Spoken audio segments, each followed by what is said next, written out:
오늘은 성소 안에 있는 등잔대에 대한 말씀을 보겠습니다. 성소 안에는 이 분향단과 떡상 그리고 등잔대가 있습니다. 등잔대는 그 세 기구 중에 하나인 것입니다.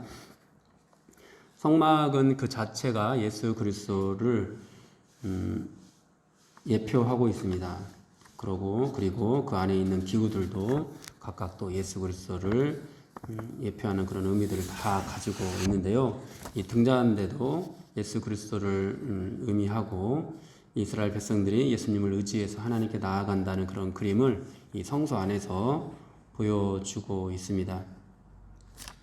등잔대뿐만 아니라 사실 성막에 있는 모든 것들이 예수 그리스도를 통해서 하나님께 나아가고 생명과 은혜와 복을 누린다라는 그런 원리를 우리에게 실제적으로 보여주고 가르쳐주고 있는 것입니다. 오늘은 이 등잔대가 의미하는 것을 살펴보는데요. 등잔대는 이제 어두운 곳을 밝게 비추는 빛으로 예수 그리스도를 의미합니다. 그런 빛으로서의 예수 그리스도를 의미합니다. 등잔대가 들어있는 성소는 창문이 없는 곳입니다. 네 겹의 천들과 가죽으로 덮여 있어서 빛이 전혀 들어갈 수 없는 그런 공간입니다.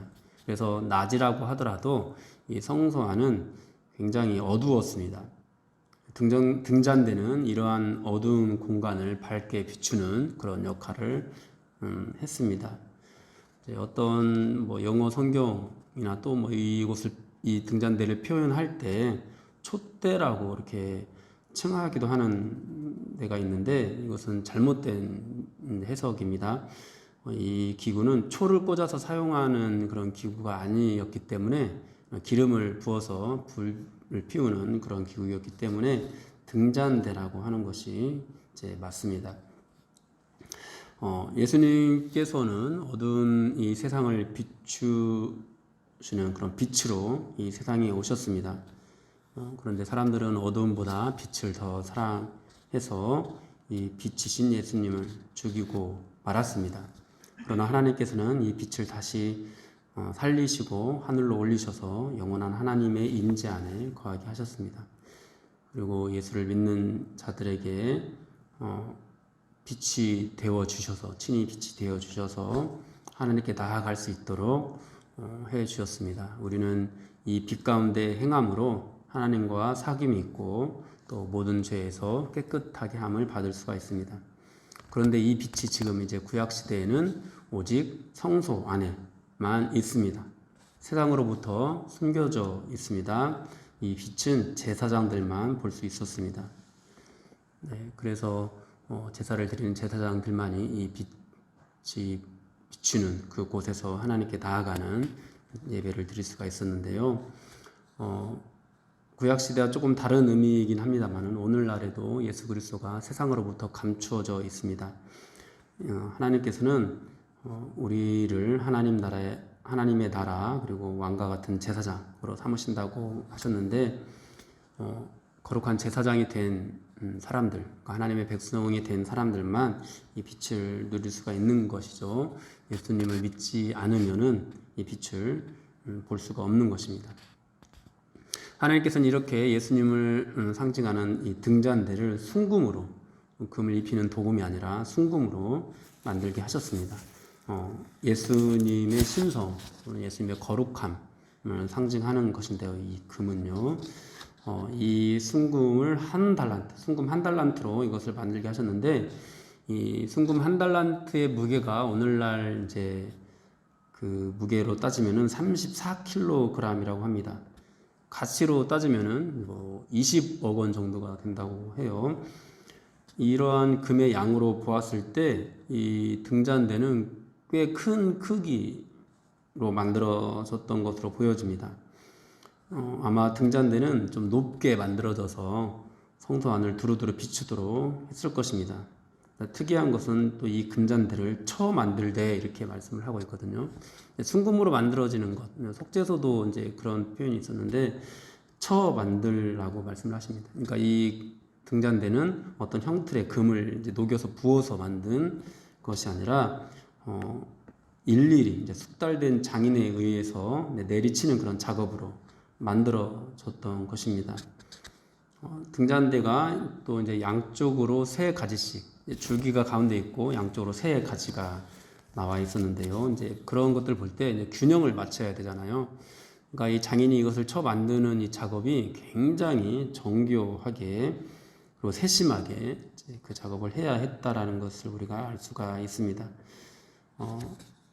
그렇게 이제 쳐서 만드는 것은 이스라엘 백성들이 광야에서 만들었던 금송아지와 대비되는데, 금송아지는 그냥 부으니까 그냥 그것이 나왔다고 하거든요. 그러니까 금송아지는 어떤 형틀에 금을 녹여서 부어서 만든 것으로 보여지고, 이 등잔대는 일일이 장인이 쳐서 만들어 그런 것이었습니다. 이것은 고난을 통해서 영광을 얻으신 예수 그리스도를 또 그대로 상징하고 있습니다. 이 등잔대는 양쪽으로 3개의 가지가 뻗어 있어서 이 줄기를 포함해서 총 7개의 등잔을 가지고 있었는데, 이 7이라는 또 숫자는 하나님께서 보내주신 예수 그리스도의 성령의 충만함을 의미합니다. 그리고 각 가지마다 살구꽃 형상의 잔색과 꽃이 있었습니다. 줄기에는 4개의 살구꽃이 또 있었습니다. 그래서 이 등잔대에는 총 22개의 살구꽃이 있었는데, 이 모든 것들을 한 덩어리 금에서 쳐서 만든다는 것, 이것은 보통 일이 아니었을 겁니다. 등잔대의 모습을 확인하면은 이와 같습니다. 이런 형태로. 그래서 보면은 이게 이제 다 살구꽃으로 되어 있는 겁니다. 이 부분들이 살구꽃, 가지마다 3개씩 살구꽃이 있고 줄기에는 4개의 살구꽃이 있는 것을 우리가 확인할 수가 있습니다. 그런데 왜 하나님께서는 이 등잔대를 살구꽃 모양으로 장식을 하게 하셨을까요? 이 살구꽃은 그 아론의 쌍난 지팡이와 관련이 있습니다. 민수기 16장에서 하나님께서 이제 모세와 아론에 대해서 반역을 하는 이스라엘 백성들을 심판하는 내용이 나오는데요. 땅이 갈라지고 불로 그들을 또 심판하고 연병으로 그들을 심판하셨습니다. 그리고 아론을 대제사장으로 세우셨다라는 것을 확증하기 위해서 이제 12지파 족장들이 다 지팡이를 가져오게 하고, 그 중에서 아론의 지팡이만 싹이 나오게 만들어 주시는데요. 여기에서 아론의 지팡이에 우미 돋고 순이 나고 꽃이 피어서 살구 열매가 열렸더라, 이렇게 말씀을 하고 있습니다. 그러니까 이 지팡이에 싹이 난 그 싹이 바로 살구의 싹이었던 거고, 살구 꽃이 피었고 살구 열매가 열렸던 것이죠. 그리고 우리는 이 언약궤 안에 이제 우리가 지팡이가 들어간다고 말씀을 드릴 때, 이 살구 꽃이 피었던 것이 예수 그리스도의 부활을 의미한다고 또 말씀을 드렸습니다. 그렇게 하나님께서는 이 등잔대를 통해서 빛이신 예수 그리스도, 그리고 부활의 예수 그리스도를 바라보게 하셨던 것입니다.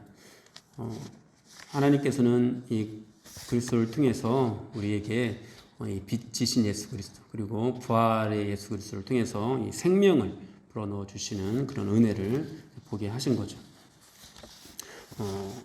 이러한 이 등잔대가 예표하고 있는 예수님께서는 친히 이제 이 땅에 오셔가지고 이 등잔대가 예표하는 모든 것들을 성취하셨습니다.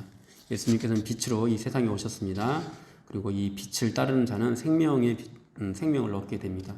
요한복음 8장 12절에서 예수께서 또 말씀하여 이르시되 나는 세상의 빛이니 나를 따르는 자는 어둠에 다니지 아니하고 생명의 빛을 얻으리라, 이렇게 말씀을 하셨습니다. 우리는 오직 이 예수님만을 통해서 생명을 얻을 수 있습니다. 그런데 이제 많은 사람들의 총명이 어두워지고 마음의 굳어짐으로 하나님의 생명에서 떠나 있다고 에베소서 4장 18절에서 그렇게 말씀을 하고 있는데요. 다시 한번 우리가 이 또 등잔대를 통해서 강조를 하게 되는 것, 우리의 신앙생활의 목적은 오직 예수 그리스도여야 합니다. 우리 신앙의 최고의 경지도 예수 그리스도여야 합니다. 우리가 능력을 체험하는 거나 어떤 복을 받는 거나 그런 것들도 우리 주님 안에서 받는 것이라면 굉장히 소중한 경험들인데요. 우리는 그 위에 더하여 주시는 그 은혜를 추구하지는 않습니다. 하나님이 내려주시기는 하지만은 우리가 그것을 추구하지는 않습니다. 그것을 목적으로 삼지도 않습니다. 우리는 오직 예수님만을 목적으로 삼고 예수님만을 우리는 추구해야 합니다. 그래서 우리의 모든 신앙이 결국 또 예수 그리스도로 결론 지어져야 합니다. 모든 능력을 맛보고 난 이후에도 우리의 마음 가운데 자리 잡아야 하는 것은 그 능력들, 우리가 받았던 복과 은혜들이 아니라 예수 그리스도여야 한다라는 것입니다. 예배를 드리면 드릴수록 신앙생활이 어떤 경지가 올라가면 올라갈수록 우리 안에 가장 크게 자리 잡아야 하는 분은 예수 그리스도이십니다. 우리가 예수 그리스도 외에 다른 것들을 붙잡게 된다면은 결국 생명을 외면하게 되는 것이고 생명을 잃어버리는 그런 상태로 전락을 하게 되고 말 것입니다. 이 등잔대는 진설병 상과 마주복에 위치를 하고 있습니다. 그래서 성서의 모습이 또 이렇게 나와 있는데 보시면은 여기가 성소이고 들어가면은 등잔대가 여기 있고요. 진설병 상이 이렇게 있습니다. 이렇게 마주 대하게 딱 나와 있는데요. 이 사이를 지나가게 하셔가지고 우리가 이 부활의 상징인 빛과 부활을 상징하는 예수 그리스도, 그리고 우리를 위해서 친히 몸을 내어주신 생명의 떡이 되시는 예수 그리스도를 바라보게 하시는 거죠. 빛으로 오신 예수님께서는 또 우리에게 이런 말씀을 주셨습니다. 너희는 세상의 빛이라. 산 위에 있는 동네가 숨겨지지 못할 것이요 사람이 등불을 켜서 말 아래 두지 아니하고 등경 위에 두나니 이러므로 집안 모든 사람에게 빛이 느니라. 이같이 너희 빛이 사람 앞에 비치게 하여 그들로 너희 착한 행실을 보고 하늘에 계신 너희 아버지께 영광을 돌리게 하라. 사랑하는 여러분, 여러분도 빛이신 예수 그리스도를 바라보십시오. 이 빛이신 예수 그리스도를 통과해야 우리가 또 하나님과 친밀한 교제를 나눌 수가 있습니다. 그리고 우리는 예수님을 바라볼 뿐만 아니라 우리가 예수 그리스도의 그 빛으로 세상을 비추는 그런 삶을 살아야 합니다. 이 빛을 비출 수 있는 사람은 그리스도인밖에 없습니다. 자신의 착한 행실로서 이 빛을 또 우리가 나타내 보여야 되는데요. 이것은 단순한 어떤 선행을 의미하는 것이 아닙니다. 우리가 예수 그리스도를 바라보고 예수 그리스도를 닮아가게 됨으로 나타내게 되는 그런 빛인 것이죠. 또 빌립보서에서는 이렇게 말씀을 하고 있는데요. 이는 너희가 흠이 없고 순전하여 어그러지고 거스르는 세대 가운데서 하나님의 흠 없는 자녀로 세상에서 그들 가운데 빛들로 나타내며 생명의 말씀을 밝혀 나의 다름질이 헛되지 아니하고 수고도 헛되지 아니하므로 그리스도의 날에 내가 자랑할 것이 있게 하려 함이라 이렇게 말씀을 하고 있습니다.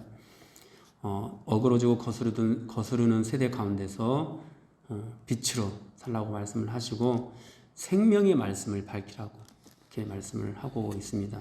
사랑하는 여러분, 여러분들의 인생도 그렇게 정말 이 어그러진 세상 가운데서 빛으로 나타내는 그런 삶, 그리고 생명의 말씀을 나타내는 삶으로 나타나게 될 수 있기를 주님의 이름으로 축원합니다.